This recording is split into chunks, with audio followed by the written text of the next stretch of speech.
अगर आज के समय में एक क्रिश्चियन से या एक विश्वासी से ये पूछा जाए कि आप एक विश्वासी हैं, ये आप साबित कैसे करेंगे, कैसे पता चलेगा कि आप एक विश्वासी हैं, तो अक्सर बहुत सारे लोग यही जवाब देंगे कि हम प्रभु यीशु मसीह पे विश्वास करते हैं, हम बाइबल पढ़ते हैं, हम प्रार्थना करते हैं, हम कलीसियाओं में जाते हैं, चर्च में आराधना करने जाते हैं और साथ ही साथ हम बाइबल में लिखी हुई बातों को मानते हैं, उसका पालन करते हैं। तो उनसे पूछा जाएगा बाइबल में ऐसी कौन सी आज्ञा है जिसको आप मानते और पालन करते हैं। तो बहुत सारी बातों को आपको एक विश्वासी बता सकता है, लेकिन अक्सर एक बात जो हर बार एक विश्वासी के मुंह से निकलता है और वो इस बात को कहता है कि बाइबल में परमेश्वर ने कहा तू मुझे छोड़ दूसरों को ईश्वर करके नहीं मानना, तू अपने लिए कोई मूर्ति खोद के ना बनाना, ना तू उसकी उपासना करना और ना ही उसको दंडवत करना।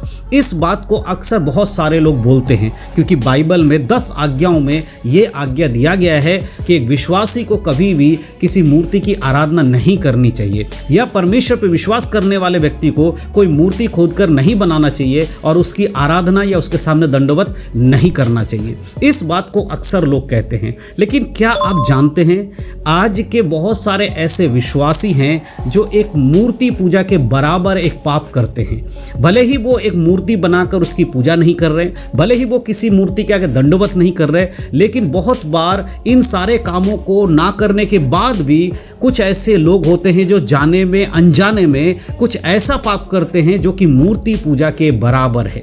वो बाइबल से ही मैं आज आपको बताऊंगा। इन बातों को नहीं जानने के कारण आज हमारे बहुत सारे ऐसे मसीह भाई बहन लोग हैं जो सत्य को नहीं जान पाते हैं और वो यही सोचते हैं हम तो मूर्ति पूजा नहीं कर रहे हैं, हम तो किसी की मूर्ति बनाकर उसको दंडवत नहीं कर रहे, तो फिर हम आज्ञा कैसे तोड़ रहे हैं। लेकिन बाइबल हमें बताती है कि ऐसे भी बहुत सारे काम हैं जिन्हें अगर आप करते हो तो मूर्ति पूजा के बराबर वो गुनाह है। एक मूर्ति पूजा करने वाले व्यक्ति के लिए जितना बड़ा परमेश्वर का जो गुनाह है परमेश्वर के सामने, उतना ही गुनाह उस पाप को करने से भी आपको हो सकता है आपके द्वारा। तो आज मैं आपको इन सारी बातों को बाइबल से बताऊंगा। सबसे पहले मैं आपको बताना चाहता हूं कि ये जो मैं बातें आपको बता रहा हूं ये मैं इसलिए बता रहा हूं ताकि आप अपने जीवन में इन बातों से खुद को परखें, खुद को देखें कि हो सकता है कि आप उन 10 आज्ञाओं को मानते हैं जो परमेश्वर के द्वारा परमेश्वर के लोगों को दिया गया था, मूसा के द्वारा परमेश्वर के लोगों को दिया गया था। उस आज्ञा में जो लिखा है कि तू मुझे छोड़ दूसरों को ईश्वर करके नहीं मानना, शायद आप उस बात का पालन करते हो। लेकिन नए नियम के अंदर एक वचन ऐसा भी है जो ये बताती है कि अगर आप कुछ ऐसे पाप हैं उन्हें अगर आप करते हो तो मूर्ति पूजा करने के बराबर आपके द्वारा पाप होगा।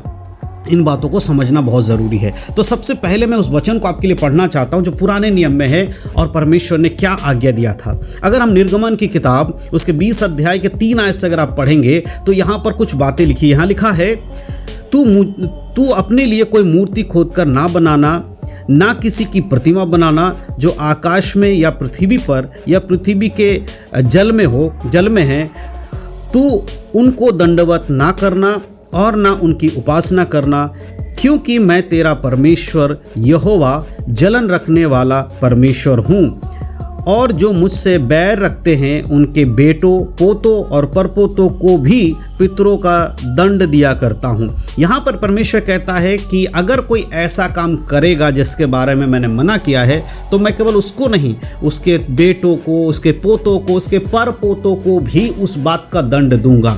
ये कहकर परमेश्वर यहाँ आज्ञा देते हैं। और आज अगर किसी मसीह से पूछा जाए क्या आप मूर्ति पूजा करते हैं तो कोई भी नहीं कहेगा कि हम मूर्ति पूजा करते हैं। बहुत सारे ऐसे क्रिश्चियन लोग हैं जो यीशु मसीह की मूर्ति बनाकर उसके सामने आराधना करते हैं, यीशु मसीह से प्रार्थना करते हैं, मरियम की मूर्ति बनाकर मरियम से प्रार्थना करते हैं, प्रेरितों जो यीशु मसीह के चेलों की मूर्ति बनाकर उसके सामने प्रार्थना करते हैं। ऐसे आपको बहुत सारे नामधारी लोग मिलेंगे, लेकिन जो सच्चा विश्वासी होगा कभी भी मूर्ति के आगे दंडवत नहीं करेगा और मूर्ति से प्रार्थना नहीं करेगा। लेकिन वो सच्चे विश्वासी जो हैं वो भौतिक रूप से तो मूर्ति की पूजा नहीं कर रहे होंगे, लेकिन उनके जीवन के कामों के द्वारा वो एक मूर्ति पूजक के बराबर गुनाह कर रहे हैं। आज के समय में कलीसियाओं में ये हो रहा है और कलीसिया के लोगों को पता ही नहीं है। शायद आप भी ये कर रहे होंगे, आपको पता ही नहीं चल रहा होगा कि ये गुनाह आप भी कर रहे हैं। तो उसके लिए मैं आपको एक वचन पढ़ के सुनाऊंगा, तब आपको समझ में आएगा कि आपसे भी मूर्ति पूजा के बराबर पाप करने वाला एक गुनाह हो रहा है। उसके लिए अगर आप पढ़ेंगे कुलुसियों की पत्री के 3 अध्याय और उसके 5 आयत में आपके लिए पढ़ना चाहता हूं, ध्यान से सुनिएगा। यहां पर लिखा है, इसीलिए अपने उन अंगों को मार डालो जो पृथ्वी पर हैं, अर्थात व्यभिचार, दुष्टता, दुष्कामना, बुरी लालसा और लोभ जो मूर्ति पूजा के बराबर है। परमेश्वर के वचन कहता है इसीलिए अपने उन अंगों को मार डालो जो कि मूर्ति पूजा के बराबर है। और वो अंग कौन कौन से हैं? वो अंग है व्यभिचार, दुष्टता, दुष्कामना और बुरी लालसा और लोभ जो मूर्ति पूजा के बराबर है। अगर इनमें से कोई भी काम आपके जीवन में है, कुछ भी आप इनमें से कर रहे, चाहे वो व्यभिचार हो, दुष्टता कर रहे हो, या उसके बाद दुष्कामना कर रहे हो, या लालसा कर रहे हो, या लोभ कर रहे हो, लालचीपना कर रहे हो, दुष्कामना, किसी के लिए गलत सोच रहे हो, व्यभिचारी बन रहे हो, अपने मन में बुरा सोच रहे हो, जैसे यीशु मसीह ने कहा अगर कोई अपने मन में किसी पराई स्त्री या पुरुष के विरोध में सोचता है गलत चीज, तो वो व्यभिचार कर चुका है। तो इन कामों को करने वाले के जीवन में क्या है? दंड मूर्ति पूजा के बराबर वो गुनाह कर रहे हैं।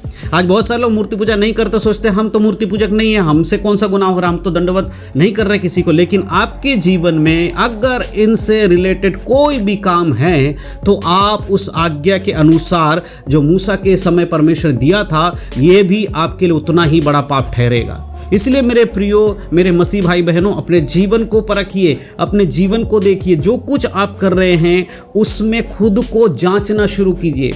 आज बहुत सारे लोग केवल नामधारी बन गए हैं, संडे को चर्च जाना, पास्टर ने प्रचार किया उसको सुन लेना, उसके बाद पूरे जीवन में कुछ भी करते रहो, फिर अगले संडे चर्च जाकर फिर थोड़ा रोना, आराधना करना, गिड़गिड़ाना, यही सब एक जीवन बना लिया है। लेकिन नहीं, आपका प्रतिदिन जो आप करते हैं उन सब में खुद को जांचने की आवश्यकता। क्या आप कर रहे हो, क्या उठ रहे हो, बैठ रहे हो, हर चीज में खुद को जांचिए, क्योंकि इन सारे कामों में से अगर एक भी आपके जीवन में होगा तो आप मूर्ति पूजा के बराबर उसके दंड के योग्य आपके जीवन में काम होगा मेरे प्रियो। इसीलिए इन बातों को समझिए।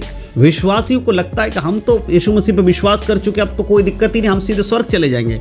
लेकिन यीशु मसीह मत्ती की किताब में ये भी कहते हैं बहुत सारे लोग आएंगे अंत के समय में, न्याय करने के समय में आकर कहेंगे प्रभु हमने तेरे नाम से चिन्ह चमत्कार नहीं किए, हमने तेरे नाम से दुष्ट आत्मा को नहीं निकाला, हमने तेरे नाम से बड़े बड़े अद्भुत काम नहीं किए। यीशु मसीह कहते हैं मैं उनसे खुलकर कह दूंगा हे कुकर्म करने वालों, मैं तुम्हें नहीं जानता, यानी कि मूर्ति पूजा करने वालों मैं तुम्हें नहीं जानता। इसीलिए मेरे प्रियो, ऐसा नौबत ना आए, ऐसे समय ना आए कि आप परमेश्वर के सामने, न्याय सिंहासन के सामने जाओ और परमेश्वर आपको पहचानने से इनकार कर दे। अगर आज आपके जीवन में इनमें से कोई भी काम है, कोई भी गलत काम है, तो पश्चाताप कीजिए, परमेश्वर के सामने बैठ के यीशु मसीह के नाम से क्षमा मांगिए, प्रभु से विनती कीजिए, वो आपको क्षमा करेंगे। और इस पाप से अपने आप को अलग कीजिए, इन सारी बातों से अपने आप को अलग कीजिए, तभी आप एक सही सच्चे मसीह कहला पाएंगे अपने आप को, और आप दूसरों के सामने एक नमूना बन पाएंगे।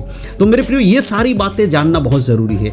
आज लोग सिर्फ चंगाई की बातों पर फोकस कर रहे हैं, आज प्रचार करने वाले लोग सिर्फ ब्लेसिंग, चंगाई, छुटकारा इसी पे फोकस कर रहे हैं, लेकिन एक व्यक्ति के आत्मिक जीवन पे फोकस क्यों नहीं है? क्योंकि ये अंत का समय है, और अंत के समय में भरमाने वाले लोग आएंगे जो तुम्हें अलग अलग चीज़ों की शिक्षाओं से भरमा देंगे, दुष्ट आत्माओं की शिक्षाओं से तुम्हें भरमा देंगे, सांसारिक ज्ञान की बातों को लाकर कलीसिया में लोगों को भरमा देंगे। ये सब कुछ जब आप होते हुए देख रहे हो तो आप समझ जाओ कि यीशु मसीह का आगमन कितना निकट आ चुका है। इसीलिए आज ही अपने जीवन को परखिए। शायद आने वाले समय में आपको मौका ना मिले, शायद जो बातें आज मैं आपको बता रहा हूँ फिर आपको कभी किसी से द्वारा सुनने में ना मिले। अगर आज आपने सुना है, अपने जीवन को परखिए, अपने जीवन को बदलिए, अन्यथा यीशु मसीह के आगमन पर आप उसके संग स्वर्ग में नहीं जा पाओगे। तो मेरे प्रियो, मैं विश्वास करता हूँ कि आज के इस वीडियो के माध्यम से, आज की इस जानकारी के माध्यम से जो शिक्षा परमेश्वर हम सबको दिया है, जो बातें हमें से पवित्र आत्मा ने की है, हम आपको और मुझे सबको समझ में आ रहा। हम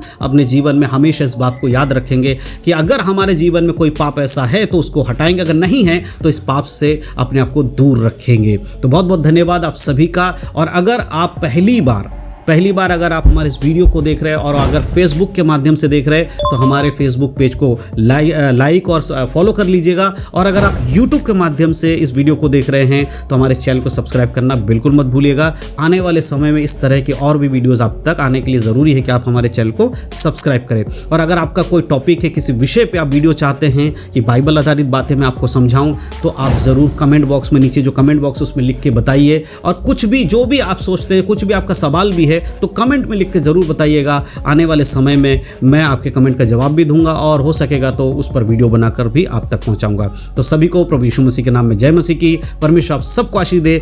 हो सके तो इस वीडियो को शेयर करिएगा। सबको यीशु मसीह के नाम में जय मसीह की। God bless you. आशीषित रहें, प्रभु में बढ़ें, उद्धार में बने रहें, यीशु के नाम में आमीन।